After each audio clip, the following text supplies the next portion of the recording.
Good morning, everyone. Chase Jurek here, ready to get this morning call kicked off. Hope you had an awesome day yesterday. If you're new to the call, we're going to get to the production numbers at the end of the call. We invite you to participate, and you can raise your hand. We'll get you unmuted and get you the opportunity to be able to share with us how your day was yesterday. We will do that at the very end of the call after our speakers are done. But we've got, as we always do, as you're getting used to this new schedule here, which I'm really enjoying, I'll say that. We've got Ben Martin plugged in with us this morning, ready to go over some fun stuff. Always glad to have him on. And then also we've got Jeremy Gordee with us as well. But we're going to kick it off and get this call going. Ben, good morning, my friend. Appreciate you jumping on and spending some time with us. I'll turn it over to you. Good morning, Chase, and good morning all. Happy to join you again here today. Thanks for the opportunity. Going to be kind of a quick review of some things that I've mentioned in the last couple of calls that Chase and the EFES team has invited me on. But also want to bring up one note here, one note of interest at the end, in particular, just from some of the carriers that we had out for an agent event ourselves last week, and some that was brought to attention by one of the carriers about changes upcoming a year from now, 2 years from now. But so with annuities, and again, Chase mentioned some of you are already work an annuity business alongside your final expense leads. Some of you aren't. Some of you have interest. Some of you don't, which is fine. You're working your business. You are already successful in what you're currently doing, which is great. All we're trying to do is offer the opportunity to continue to expand your business and your offerings to your clients by being able to ask more questions at the end of the conversation, whether it turns into Medicare, whether it turns into annuity business, whatever it might be. Continue to ask more questions. Is one, that not only gets your client more invested in you, more interested in you, more connected to you, more tied to you, that gets you, allows you to build a strong relationship with your client, which final expense and on the life side keeps you from getting as many chargebacks because, again, they're more connected to you. They're more invested in you. By the more time that you get with them, the more life insurance policies, or the more insurance policies that you have with them, the more that you become their go-to man or woman in the field for their needs. Whether next time they have something that comes up, they say, hey, I actually had this other life plan that just, I want to know if there's a better rate, or my family has has questions about what we were talking about also. I had recently just had a final expense agent go from about her fourth or fifth annuity sale. She'd been asking the questions, went from about her fourth or fifth annuity sale, maybe one a month, once every other month or so, and one of her leads turned into, hey, I've got these 6 friends that I have coffee with every morning. They want to meet. And she made the presentation to the friend and his 6 friends all at the same time, and is in the process of closing all those sales right now. So your clients are going to lead to more interested leads and invested leads and warm leads for you just through their relationships. So continue asking more questions. But what I wanted to mention before turning over to Gordee and continue that and reminding you to continue to ask more questions, but what I wanted to mention to you is that so we'd had an agent event ourselves last year. And if you're doing annuity business, whether it's MIGAs, whether it's index annuities, rates are about as high as they've been, almost a 30-year high. Since about 2007, this is the 30-year high. And with that, they mentioned that everything with insurance companies on the annuity side is based on 10-year Treasury bond yields. Okay? And those rates are right now at about 4.5%. But all that means to you is it's not when the Fed raises their rate that's when Fed raises their federal interest rate that's when insurance companies are going to raise their MIGA rates. That's not what it's based on. It's based on the 10-year Treasury bond yield rates, which have been also going up. They're about 4.5% right now. But that company, and they're an A+ rated company, I started singing their jingle, you know them, but that company says that they expect that to be half or less within about 18 months.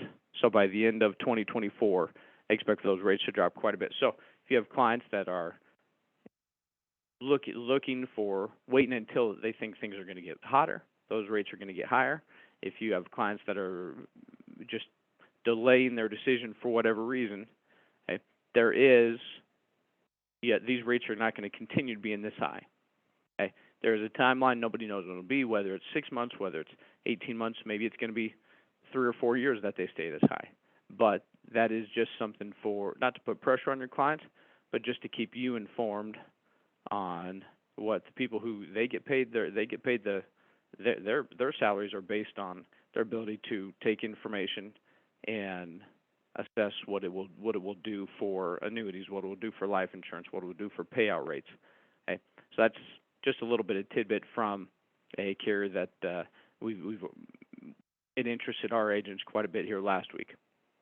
But continue asking more questions, continue investing in your clients, and just asking them, Mr. and Mrs. whatever it may be, do you currently have any lazy money? And again, that lazy money term, you throwing that out, is going to open up conversation, more conversation for what do you mean by that? They may say, I've got the laziest money. My money's losing me money.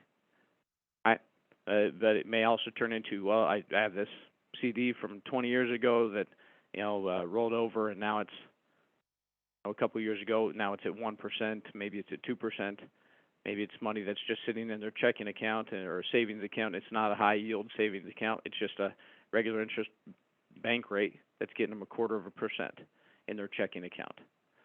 Okay. So continue asking them questions, and you'll be surprised. I know Gordee and I think both mentioned it last time, but you'll be surprised how many people are still pissed over the last 2 years, still pissed at their Edward Jones agents, their whoever it may be that represents, that has their old work accounts, their 401ks, their IRAs, their 403bs.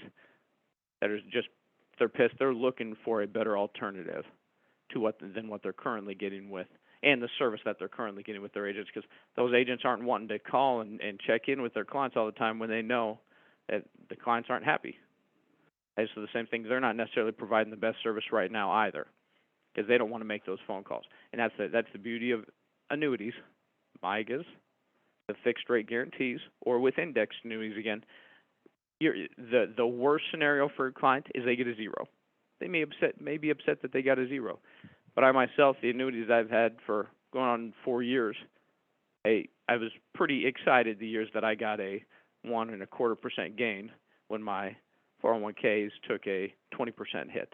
I was pretty excited about that 1.25%, because to me that's a gain of more than 25%, because I got to regain 24, 25, 26, 27%, whatever it may be, to get back to where I was with my previous work account. So continue asking more questions. These rates aren't going to stay there forever, and become more invested in your clients. Become more that way they become more invested in you, and that helps you with all your lines of business. So Chase, with that, I'll turn it over to you and to Gordee. Thank you, Ben. Appreciate you. Good stuff as always. We do have Mr. Gordee plugged in as well, ready to go this morning. So as we alluded to, Jeremy Gordee, we'll pass it over to you. All right, Ben, EFES Nation, thanks for being on here. As far as and Chase, I was actually going to take a different approach this morning. I wasn't going to talk about annuities, and I don't think I'm going to. I'm going to talk about something obviously that came to light yesterday. As I was out working, and it all focused around preparation, how you're actually preparing for your days. I mean, preparation, I think, is one of the biggest things, for us as agents out there in this industry. What you guys are currently doing, for your preparation, and one of the bigger things that I take a look at it, the night before. What are you doing the night before to prepare? I mean, are you putting together a daily planner? Are you making sure that, I'm ready to sell with each? I mean, if you guys have been doing this a long time, but if you're a newer agent, am I ready to sell with each one of the carriers that I represent? Prepping the bag, making sure that you have whether it be illustrations, if you're running an annuity client the following day, do I already have those illustrations, pulled up? Do I have it printed out so I can actually leave it with the client? Do I have it on a computer so I can actually just easily pull it up? I don't have to build it in front of them right away. Do you have an annuity client that you're actually going to go see the next day and need some help building an illustration, whether it's myself or Ben that'll help you out with? That's not a problem. I think I was building an illustration last night. I think it was 10 o'clock at night. I was building an illustration with an agent, making sure that they're prepared for today. Or setting appointments. Are you doing that the night before, making sure that you have at least a couple appointments sitting on the books, unless you just go out there and door knock every day and get bloody knuckles. And that's certainly fine too, because I love doing that. But setting yourself a couple of appointments, that way you have business that you're going to go out there and go see. Okay. Now we can't guarantee every single one of them are going to show up, but it's that preparation that you're doing. It's keeping yourself focused. What before ever getting in front of a client, you need to be prepared. For whatever you're doing. If you're doing final expense, if you're doing Medicare, if you're doing annuities, making sure that you are ready to sell with those carriers, you have all your trainings taken care of, whether it's AHIP, whether it's the carrier trainings for Medicare, for annuities, making sure you have an NASC taken care of, and also the carrier trainings there as well. Not that they take very long; they're very easy to get done and get accomplished, but you need to be intentional on obviously getting that completed. Making sure that you're ready to sell. You should never just practice on a customer, especially with Medicare and annuities. That's definitely not the time to sit there and try to figure things out when you're sitting in front of a client. Making sure that you have multiple ways of taking care of that application if it's needed. You don't know if a carrier website's ever going to go down. We always hear it in the band chat. I'm just taking one, but is Prosperity's website down right now? Is there applications? Web app is that down? Is there another way of taking care of it? Medicare is exactly the same way. You can go through and we don't know, especially this time of year with all the updates that are coming up. Are they doing a reboot on their system? Are they changing the websites? Going in there, especially this time of year with Medicare, you need to go into those carrier websites and find all those changes that are happening. We ran into one yesterday, and Jared and I were talking about it. Obviously, the scope of appointment that they have in there. You actually have to put a time in there now that you're actually going to have the appointment, and you can put it that day, but you just have to put it 5 minutes further out than the time that you're actually seeing them, because that's how long it's going to take you to fill out the scope of appointment. So, but those are just little changes, and those can mess you up when you're in a house. But that wasn't a change that I was even aware of until yesterday, when the reboot happened at 1 o'clock in the afternoon or whatever it was. But that was something that we caught right away, only because an agent was in the house that we were actually helping at that point in time. So let's see, what else I got written down here. Spend the time to do the work, do the training.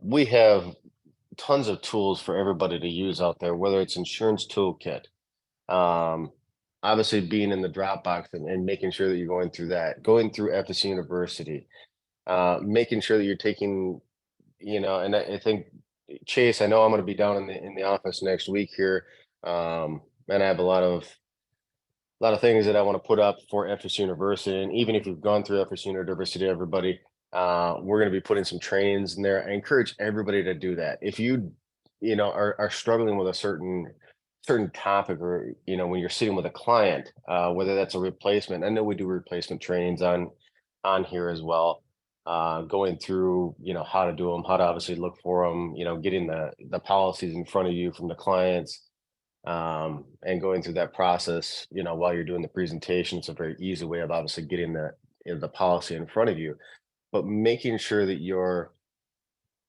know how to do a replacement from A to Z.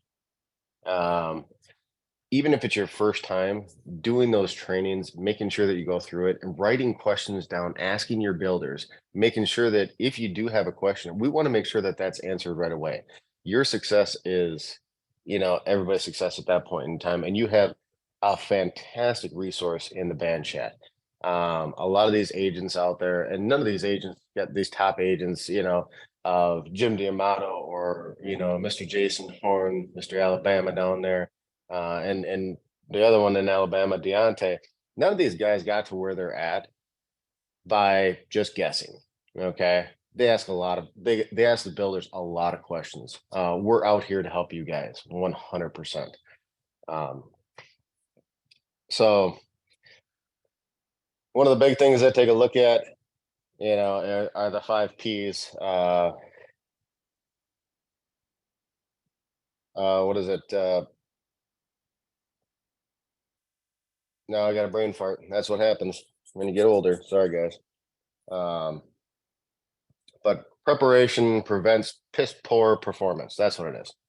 So making sure that you guys are prepared out in the field is obviously going to have your success level become a master of the craft that you're looking at becoming a master of. If you're implementing Medicare into that, this is the time of year right now. You can still get in front of clients. You can still obviously sell them this time of year as well. But making sure that you're prepared for AEP. I can tell you, if this is your first AEP that you're out in the field and you're working Medicare lead, it's insane, guys. The amount of clients and the amount of people that you're going to see and the amount of clients that you're going to gain during that time frame is tremendous.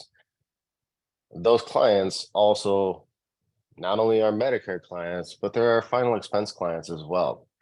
We work these Medicare leads out here. Yeah, we're going for Medicare at that point in time, but I'm contacting every single one of them back. I'm going through their Medicare and I'm going through their annuity business. We're setting times to go back. You have to, by law through CMS, you have to go back at that point in time. If you're selling a life insurance policy with that client, once they become a client, you can take care of their Medicare right then and there. Okay, you can start asking them about, their Medicare as well. But it's a little bit reversed on the other side. But making sure that you are going back on that. I mean, that's taking care of your preparation at the end of the day as well. My day is, and the agents that I work with, especially like Jason Horn, Deontay, I mean, when they come home, they're making sure that they're filling out their CRM, which could be just a Google spreadsheet. As far as anybody's concerned, it doesn't really matter as long as your client list is in a certain location. Just make sure that you're taking that time to do that. It's very easy to come home after a long day. You're on the field at 9 o'clock. You've been hustling it all day long. It's 6, 7 o'clock at night. You come home, you spend a little time with the family, and then all of a sudden the night gets away from you, and you didn't get what you were supposed to get done.